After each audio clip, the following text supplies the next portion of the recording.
गृहमंत्री जी, विपक्ष कह रहा है कि सरकार जो है वो इस तरह के जो सिचुएशन बनाएगी या फिर कोर्ट पर दबाव डालेगी कि 30 दिन में ज़मानत नहीं मिलेगा। अगर 30 दिन में ज़मानत नहीं मिल जाता तो फिर the entire thing falls through. देखिए, ये उनका पद से चिपक रहने के लिए एक अलग प्रकार से बनाया हुआ खूबसूरत आर्ग्यूमेंट है।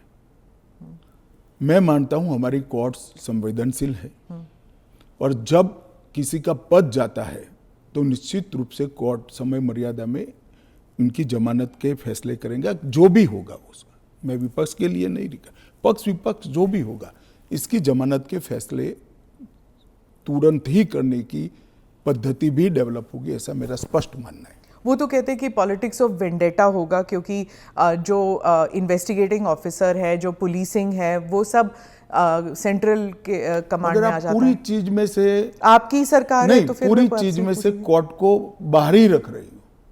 तो कोर्ट जाने से पहले इन्वेस्टिगेशन भी तो होगा ना। इन्वेस्टिगेशन तो पुलिस के हाथ में। मैं समझ गया, इन्वेस्टिगेशन हो गया, गलत हुआ, मान लीजिए आरोप भी मान लीजिए, अरेस्ट भी गलत हुई, तो 30 दिन में कोर्ट कहेगा अरेस्ट गलत है। और वेंडेटा की बात कांग्रेस पार्टी कर रही है, इनको शोभा नहीं देता जी।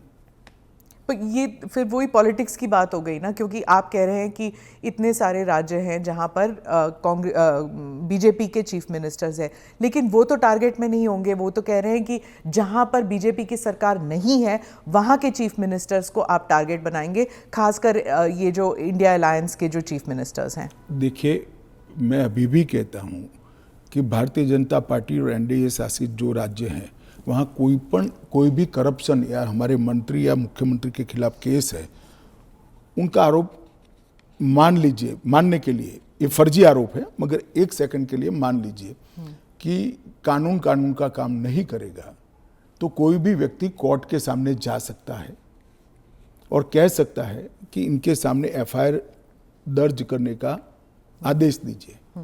और जब उनकी सरकार थी और वो ऐसा करते थे, तब बहुत सारी जांच कोर्ट के आदेशों से शुरू हुई है। यूपीए 2 में कम से कम 12 केस में गिना सकता हूं जहां कोर्ट के ऑर्डर से सीबीआई की जांच हुई है और सारे लोग फंसे हैं।